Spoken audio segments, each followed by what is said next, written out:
Also, there was a fire inspection happening in my building today. I'm like, I can't. Yeah. We had a live webinar once, and the customer speaker had to evacuate. Oh gosh, cruise ship. Oh my gosh. Oh my gosh, that's crazy town. Okay, looks like we are started. Okay. Hello, everyone. And your slides are in the media tab, just so you know, the media tab over to the right. Hello, everyone. I am Bree Sprague. I am the Partner Success Manager over here at RevGenius. We are super excited that you chose to spend some time with us today. We have not only do we have Tao and Emily here, who I'm going to introduce in just a second, but we have an amazing list and lineup of speakers and topics, and I'm hoping that you check those out. But right here we want to know, from Tao, who is the SVP over at Uptempo, our partner, and Emily Ward, who's the VP of Global Marketing over at Anthology. We're going to figure out, how to take something from bad blood, it's all about relationship, over to badass. Sales, marketing, and RevOps unite. I'm super excited about this. Please feel free to ask a lot of questions in the Q&A and, chat in the chat. And we'll go ahead and get this started, but tell everybody where you're from in the chat, and I'm going to hop backstage and let these two awesome women kick it off. Thanks so much. Great. So I hope everyone can see my slides. I've done the sharing correctly there. I'll assume so. So welcome to our session. It's the perfect conference, really, to talk about everyone coming together. Now, a little bit more about the who we are. So as Bree mentioned, I'm the SVP of Marketing at Uptempo. We provide a marketing operations suite that helps marketing teams plan better, spend smarter, and execute with confidence. So now Uptempo is a newly branded combination of Brandmaker, Allocadia, and Hive9. So this past year, we've been going through the exercise of bringing 3 companies together, which does test those relationships between these 3 groups under challenging conditions. I've worked in marketing for B2B tech companies of various sizes for decades. I've seen the good, the bad, the ugly, in terms of working relationships between marketing, sales, and RevOps. And with this speaking opportunity, I thought I wanted someone to join me for a lively conversation and to have fun. So immediately I thought of Emily. Emily, I'll let you introduce yourself. Great. Thanks, Tao. And I'm really excited to be with you all and with you, Tao, today. So while many of you may not be familiar with the name Anthology, you may actually recognize the name Blackboard. And so actually Anthology emerged pretty recently in the last couple of years as a compilation of a few different organizations in the education technology space, the most recent addition to which was Blackboard. So much like Tao, we're in a post-merger environment, which presents a whole new set of opportunities and challenges, as some of you have likely experienced firsthand in your own careers. With that, I'll pass it back to Tao, who's going to take us through our top takeaways for this session. Right. So, we've all attended a lot of conferences and webinars, and sometimes the promised takeaways get a little lost. So we want to be sure that we hit the key points that we promised in our session. So flipping the conversation, when you focus on ROI-driven marketing, that really brings the groups together under a goal that they can stand behind and understand. And of course, marketing leaders, we're not here to talk about brand versus demand, but there are some topics that marketing leaders can ramp up on that will help them be seen as an executive that understands the business and the business of marketing. We also want to make sure this conversation is actionable. What can you start doing tomorrow to build a powerhouse team between marketing, sales, and RevOps? Now, we haven't timed this. Hopefully, there will be time for questions at the end. But to start, we want to try get some of the perspectives that sales and marketing might have of the other, and perhaps these might sound familiar to you. So here we go on perspectives. Thank you.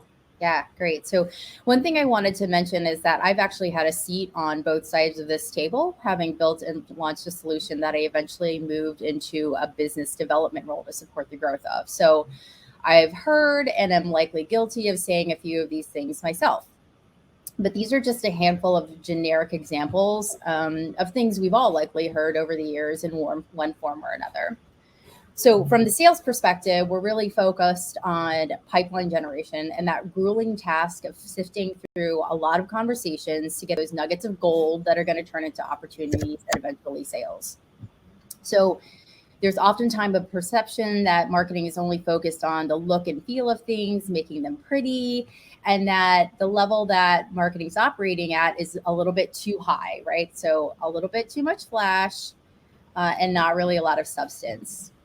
I'd also say there's probably a high sense of urgency, right? To do a lot of activities with the goal of generating core pipeline, because that's really what sales is focused on.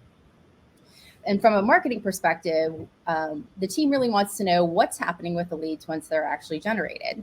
So they're interested in setting that stage for sales, but they know that what they're doing is contributing to a long-term and a larger conversation. So it's really difficult because they're oftentimes feeling like they're pulled in a number of different directions, especially when the organization sees them as a support or admin function, which makes it a little bit difficult to develop and stay focused on overarching strategies for growth.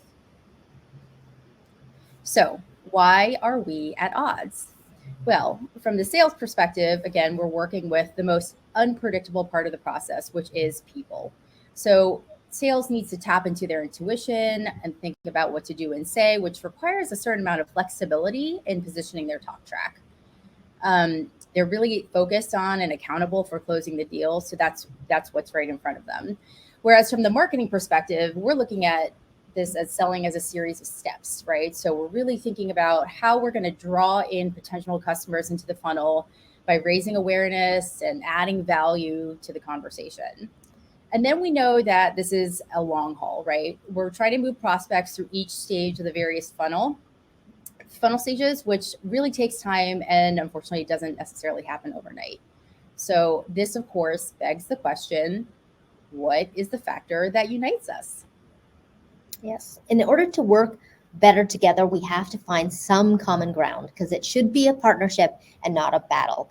And RevOps needs to be able to measure everything in order to provide the data and insight for us to make business decisions. So what does everybody want? What's on our minds when we get up in the morning? And it's revenue. I mean, that sounds obvious, but sometimes it's not. Especially when some salespeople might not think it's something marketers even think about, but we do.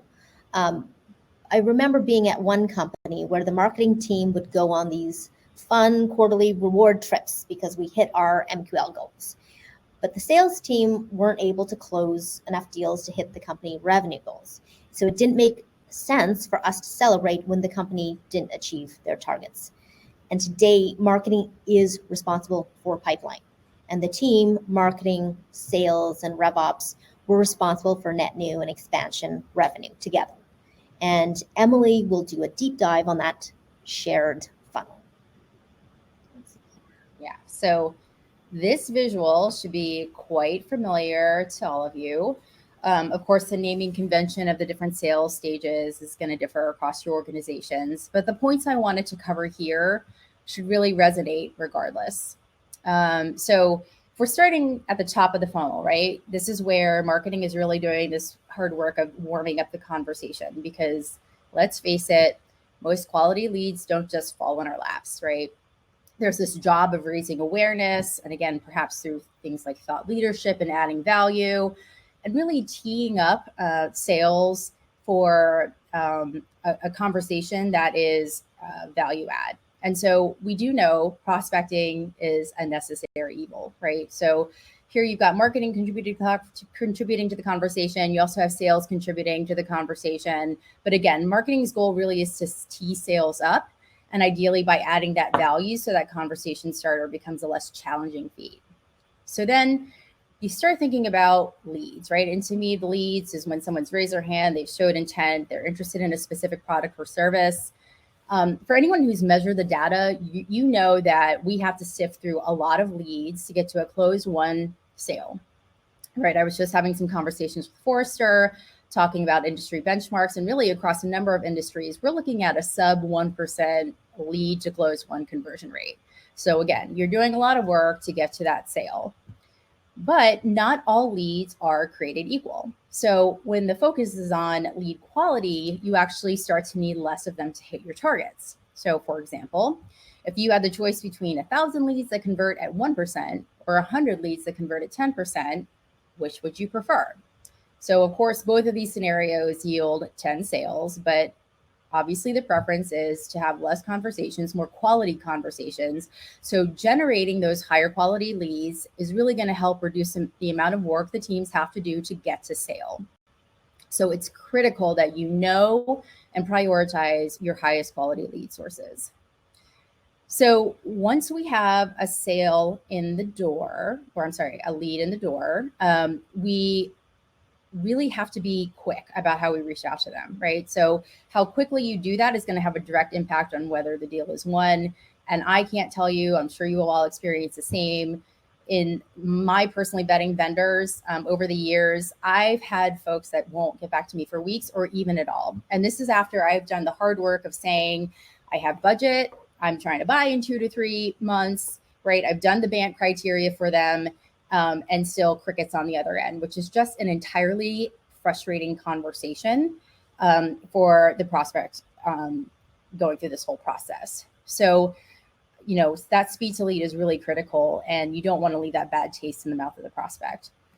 And then when we're looking at the bottom half of the funnel, this is really where sales enablement support is key. So this is a critical partnership between all parties to really bring that sale home. And I'm talking about making sure that they have the right collateral, talking points, positioning, all that stuff that's going to be really important to make that deal into a sale. So I realize that what I covered here is probably common sense for all of you, right? So the thing is, again, we say this a lot in this presentation, I spent a lot of time in my career emphasizing that what we do with leads once they're in the door is just important, if not more important, as how many leads we generate. So the more we can optimize the customer experience down funnel, which happens in partnership, the greater the impact the organizations will feel to the bottom line. So I'll just point out specifically, small improvements to conversion rates, a fraction of a percent, even a whole percent if you can, right? That's going to result in some significant impact to revenue, especially when you have higher average contract values. Either way, contract values, large or small or anywhere in between, it's really important that we focus on making the most of what we have rather than playing that dangerous game of just shoving more and more leads into a funnel that may have conversion challenges down the line. All right. In there. And then if we zoom back out into our concept of ROI marketing, in order to contribute to this funnel, how do we get there? And it's the investment part, the I of the ROI, that's often overlooked. Why? Marketers are on top of a ton of data, especially on the execution side. But when it comes to the business of marketing, that part is more challenging and difficult to track. A lot of marketers don't really enter the field so they can scrutinize their budget. And it's a mystery. Sometimes it's hard to measure accurately. I remember looking at the monthly budget reports that I would get from finance, and I say reports. And it was completely confusing because finance reported according to their GL codes, which were meaningless for marketers. None of those reports helped me drive any marketing decisions that I needed to make. Also, the I is forgotten because maybe it's scary. Do you even want to know the truth? Can you handle it? You have programs you believe in. Are you ready to learn if they aren't worth the squeeze? But armed with that kind of ROI knowledge, it will inform your decisions. I think we've all been in this situation where every year we have sales reps that come to us and say, these trade shows, we absolutely, positively have to sponsor them.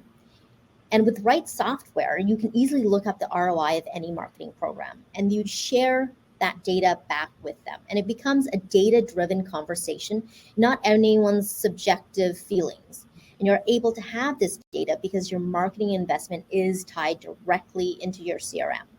And that leads us to the critical importance of CRM discipline and hygiene, which near and dear to all of our hearts. Near and dear to our hearts, but certainly not the sexiest part of the job. That's for sure. But yeah, absolutely a necessary one. So if it's not in the CRM, and I literally just came out of a meeting discussing this, then we as an organization have no way of proving that anything really happened, right? Without tracking, without attribution, we're unable to show success and the source of that success, which makes it extremely difficult to make the case for more budget, more activities, right?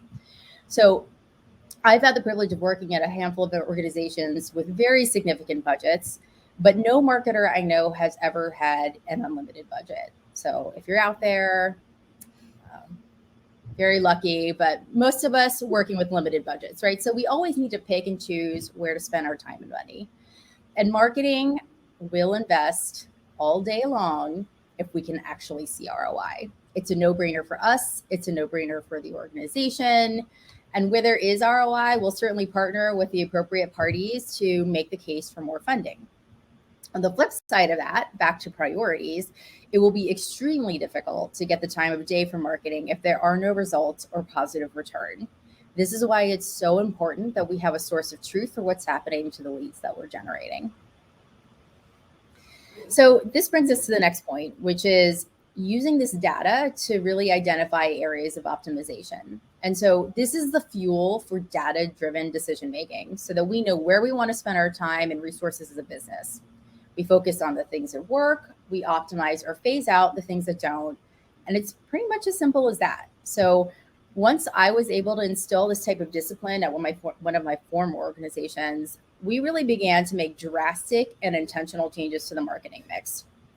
So the organization had previously relied heavily on one source of leads to fuel their pipeline, where conversion rates were in a steady decline and demonstrating ROI was becoming more and more challenging. So by being able to track the data at a more granular level, we were able to diversify our marketing mix, shifting our investments to higher converting activities, and ultimately reducing our cost per sale, all things the organization loves. So another interesting point that Tao and I discussed was how different sales teams and players can really shine when it comes to specific activities. And so I'll let Tao chime in here with some of the examples that she shared with me. Yes, so looking at the data again, we're actually able to see the core competencies of each of the sales teams. So one of the companies I was at, the sales teams were organized according to the target industries that they were focused on. So for example, our sales team looking at the tech sector, we're crazy good at driving registration to our field events. And then we have the sales team that were focused on the CPG industry, and they were much better at driving webinar registrations or leveraging content such as survey reports. So what we had is different sales teams had different ROI-driven marketing programs tailored for them. Still on the data train here as well, when we looked at trade show booth demo data, we saw that our senior account executives weren't necessarily great at taking shifts at the trade show booth. So I actually got an idea from a fellow marketing leader, so shout out to Kay, that said, just swap out the sales reps for BDRs to work the booth. And it was a great idea because the BDRs were hungrier, they were used trying to get that first meeting, and they welcomed the FaceTime versus hitting the phones or email. So this is a win-win for really everybody when we were able to go back and look at the data together and make those kinds of decisions. So it's not subjective at all. And then if we look at running marketing at like a business, what does that mean? So being data-driven is important. Similarly to how a CEO would run their business, like other executives at the table, you need to be able to understand the financials of your business. This is key. So I remember moving up the ranks, I didn't get exposure to the marketing budget. It was just this black hole, and you just asked for approval anytime you want to spend anything. And marketing would just have to wait, often too late, after the books on the quarter were already closed, whether or not you were over or under, and by how much. And it really is a terrible position to be in, this waiting game to find out from finance if you were good or not. And even if you were tracking your budget diligently, if there was any discrepancy between your numbers and finance's numbers, their numbers always trumped yours. So I always try to press upon my team that financials is important.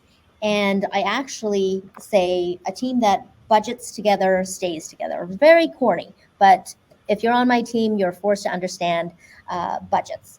And it's something that I train everybody on the team on, from interns to managers, from demand to design. Everybody knows the basics. Everybody has access to the budget at any time, and they understand the value of spending the budget wisely on programs and tactics that are going to deliver pipeline. And we continually refine and optimize that budget as well. So you can stay on top of your numbers so you have answers without waiting for finance. You have to be able to articulate your strategy and story behind why you're experimenting here or spending there. By having that solid understanding of your budget, you'll have clarity to make changes and pivot when you need to. So when you talk about pivoting, if there's a recession and you're going to have to cut from areas of your budget, you already have that scenario built in. You already know where you're going to make those changes, so it's not a scramble. And when I sit down and meet with my financial analyst each month, I open up the budget, which they also have access to. And then we have a meaningful conversation about optimization and changes, and not about why my numbers are wrong. So I think the more comfortable you are speaking the language of finance, the more comfortable that seat at the table is going to feel.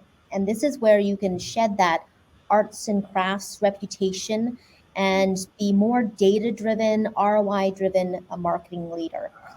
And at this point, I've talked a lot about collaboration from finance, but of course, this session is about collaboration with the rest of the revenue team as well, which is critical for success. Yeah, I mean, Tal, I love what you just covered. I mean, it really is about being able to have a conversation that's rooted in data and numbers that can be so much more meaningful. So rather than just kind of ticking through what we spend, are we over, are we under, right? Why are we there? What do we need to hit our goals? How do we tie this into organizational objectives? I mean, all really great stuff. So thanks for sharing that. And so, I mean, we come back to the idea of collaboration and how that's critical for success, right? So marketing, sales, and RevOps really need to function as a unit, figuring out the strategy for driving growth together. So I've spent, and finance, I mean, I shouldn't leave them out, right? Based on our conversation, but I've spent a lot of time reviewing and analyzing data with my counterparts, extracting actionable insights as a group. I mean, there are multiple meetings a week. Sometimes they're really short, sometimes they're really long, and we're really diving into the data. But the point of this is we're all aligning on what's happening and trying to solve for why, right? So, and it's all, again, data driven. So this has resulted in a lot of key initiatives at my organization, such as the complete reconfigure of the lead funnel, right? We were trying to solve for some issues that we saw around conversion, where folks might have been getting stuck. And so we actually completely overhauled it to make it a little simpler for folks to understand, to bring clarity to the process around what's happening at each stage of the funnel. And there are other various work streams that have emerged that are dedicated to improving how we function as a business, or more importantly, how our customers experience us as a business. I think that's really at the center of a lot of our conversations is what can we do to make this a more delightful, I know that's an overused term when it comes to customer experience, but a more delightful experience for our customer. So the time together helps ensure us alignment amongst us and buy-in on key initiatives, and also helps us to demonstrate and come to the table with a united front when it comes to the C-suite. So I will say here, leadership will make or break how the units should be working together. So we should be functioning as that single revenue motion and not in silos. And being enabled to stay focused on strategy instead of being pulled into separate and potentially conflicting objectives at times is absolutely key here. So we want leadership buy-in, we want complete alignment. That's how we stay focused on strategy. Yeah, well, I'll throw a different word in outside delightful, and that's empathy. So one of the things we want to do is put the customers at the center of everything we do. And I always talk about empathy when I talk about the customer experience, putting ourselves in the shoes of that customer. What's in it for them? How can we make their jobs or even their day just easier? And if you start thinking about the value that you as a revenue organization can provide, then it moves away from this is what I'm selling to this is the pain I can help you with. And people are much, much more open to that approach as well. Yeah. And I will definitely agree with that. And I see we have a question in the chat, Tal, just a heads up. But really quickly, it's really critical for marketing to understand the sales perspective in order to form the revenue motion together. So this is where we're looking at pain points again, but this time, not the ones of our customers, but really of our colleagues, right? Where are they getting stuck? Where are they feeling friction in their process so that we can know and intentionally craft that customer experience from start to finish with the goal of reducing friction. Another point that I wanted to make here is, we're all talking about ABM or account-based marketing, right? And I would just encourage you to consider flipping to, it's a small tweak in terminology, but account-based strategy or ABS. So when you're thinking about ABM, right, the onus is on marketing. So what we know is the most successful execution is going to involve a tag team approach, right? So hence that shift from marketing to strategy. So this moves us away from that Hail Mary reactive one-off activity that ultimately is going to get us nowhere. So, as they say, teamwork makes the dream work. Lots of fun cliches, slow and steady. Please also methodical will win the race. But, these are all really tried and true kind of testaments. And the more that you can work in partnership and stop just relying specifically on one function to do all the heavy lifting, the more successful it's going to be. And then the last point before I want to hit this question in the chat is around LDR, BDR, RDR, so lead development representative, business development representatives, revenue development representatives. There are so many different names for these types of roles and ways to position them. But whatever you do, it's about making sure that the responsibilities are clear, the handoff is also clear and seamless, and that the customer is really, again, benefiting from that experience, and it's enriching what they're going through instead of providing frustration. And so, Tao, what I'm seeing in the chat, and I think you were hitting on the finance piece, if you wanted to kick off with this, is what are the main numbers you look at when you work to aligning with finance? Right. So I think there's, for me, two parts. So there's the simple part of actuals and forecasts. So the plan that you talked about, did you actually spend according to that plan? How far off are you on the different cost centers? What was your spend strategy and what was actually the case? Mm-hmm. And the other part of that is, okay, you said you would spend this and contribute this in pipeline. What happened? What areas worked? What experiments worked for pipeline? What did not? And then what are you going to do about those insights that you have as well? So that's what we do when we sit down together. We look at just the pure numbers of where we are in forecast and the results that we gained from pipeline there, and then the changes that we're going to make the next quarter as well. So we do budgeting on a monthly, quarterly basis as well. So we're always agile and we can make those changes. So it's never fully baked in for the year. And if you have that budget investment, as I said, lined up with NetSuite or your ERP system and lined up with your CRM system, you can see the contribution of your investment all the way down to revenue as well. So that's how I look at it. Emily?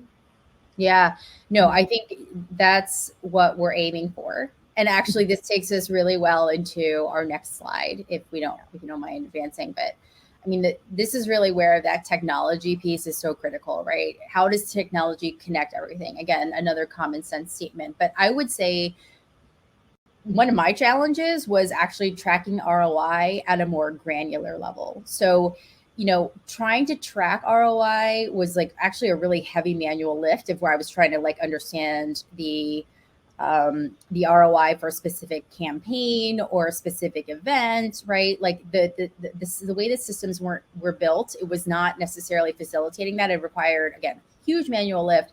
and lots of people who don't have time for that kind of level of work and effort, right? So I would just say, generally speaking, if you're having those difficulties, you're not alone. And again, for those of us who are going through mergers, there's a whole new level of difficulty into the game.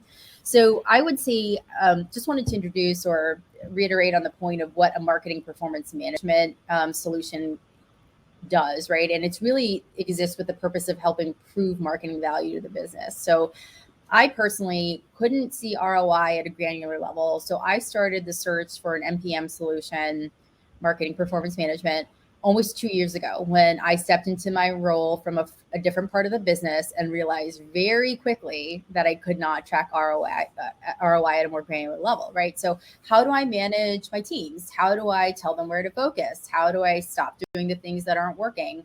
It becomes really challenging. I mean, I could track kind of return, but the investment piece and tying that all together was really challenging. So, I'm presuming that other orgs must be facing the same challenges because this category of marketing performance management is growing, right? So, personally, like my catalyst for procuring a solution like this was to help marketing get a true seat at the table. I wanted to be able to show up to executive level discussions and share what marketing's impact was or is and will be on the business, right? So you do that by demonstrating and ultimately maximizing ROI. So we're pretty early in the stages of our journey here, working through implementation, but I can already see the benefits of getting marketing planning out of spreadsheets. I don't know how many of you are experiencing the pain of that, right? Multiple versionings, conflicting. People are looking at different documents, but really the goal is to get this into a centralized tool that provides a different level of tracking and visibility for our team, like one that they've never had before. So this whole process has actually also sparked all kinds of fantastic conversations with other stakeholders across the business, because there is a definite interest in understanding what marketing's impact is to the business. What is our contribution to things like revenue, product growth, and even organizational objectives, right? So having this visibility, again, it's a whole new ball game for us. So if you are new to MPM or flirting with the idea of it, I would just highly recommend considering it as a means to contributing to the conversation in a more effective way. And I will say, Tao, I would love to hear your perspective about this because, well, you have not only moved forward with an MPM solution in the past, but you are now in this area from a professional standpoint. So curious for your take. Exactly. So when I look at my own experience in terms of wanting that visibility over my marketing operations, my budget, ROI performance, it was driven, largely from not wanting to be caught out as well. So the catalyst for my experience was we got a new CFO. This is at a previous company, and I was worried about not being on top of my numbers. I was relying on a very complex spreadsheet that had long outlived its usefulness. And if at any point somebody took out a formula and just put in numbers, I mean, that was just it. And so pulling up that sad little spreadsheet next to the CFO's NetSuite reports wasn't going to cut it. But I knew I had some runway before she came around and started digging into the marketing budget. So I was scrambling to try to get that MPM solution in, because I have one shot in showing her I knew my numbers, I was on top of my numbers, and I could justify the spend. And so she didn't have to question it because it was just right connected to NetSuite as well. And if she wanted to talk to our financial analyst as well, she would be able to hear the same story or strategy on how we're spending and what we're planning to do as a team, because we were one team together as well. So that was a big catalyst for me to just get everything together. And that is not even, some of our customers were managing spreadsheets with multi-million-dollar, billion-dollar budgets on spreadsheets. So it becomes a little bit scary there. So question for Emily. What's the name of the tool you're now implementing to track the ROI? Funny, you should ask. It's actually, so I guess formerly Allocadia and now Uptempo, which is actually how Tao and I met. So I would say we did a full vetting process. There's a number of different solutions on the market, but we did end up going with Allocadia, now Uptempo. So again, a whole nother level of insights that I just did not know was possible. And I've attempted this at a number of different organizations and taken it to different levels. But so we are, again, early in the process, but already seeing the benefits of it. Yes, and we internally use our own software. We drink our own champagne as well. So when I talk about the team having the budget training and visibility, we all have logins. We have the budget monthly meetings. We open it up. Everybody knows how to use the tool as well. So we do have time for questions. If people want to add questions in this Q&A or the chat, we'll grab those. But while we're waiting, I have a spicy question to ask you, Emily, because I was part of a roundtable last week, and the question of CMO and CRO popped up.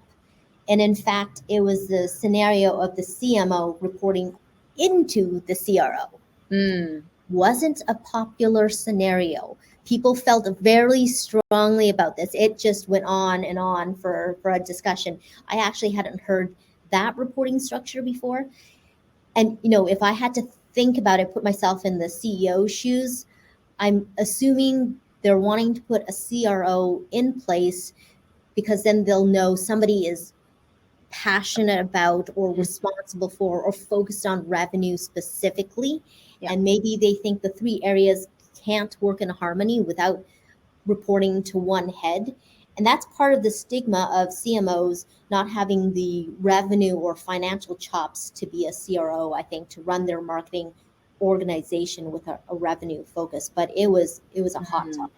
I'm sure. Yeah. I mean, I would really hope that marketing as an organization, our CMOs of the world, right, are evolving to this revenue focus, right? We're at RevCon, so I'm hoping that there's just a natural tendency for folks to gravitate towards this approach. But I think there's been a major shift in terms of how we look at marketing, right? There is, kind of the old school, and again, I'm not trying to go, brand and creative versus, but I think what we're seeing is that all of it is important, but at the end of the day, you're being measured on results and revenue impact, right? So I can see why an organization might bring in a CRO function. We actually don't have an official CRO function at my organization, but there is a motion towards that kind of thought process. And so I think in lieu of an actual specific CRO function, I work very closely, and one of my closest relationships is with my head of business operations for the organization, right? And so I think together in concert, we're doing this work. So those are those alignment meetings that I was talking about, because it really is about being collaborative. And I would say, I'd be interested for those that have a CRO function. My guess would be that there's a tendency to, from what I've seen, go with kind of a sales leader in that function, right? Where they have a primary focus on revenue impact numbers, right? That just feels like kind of the natural thing to do.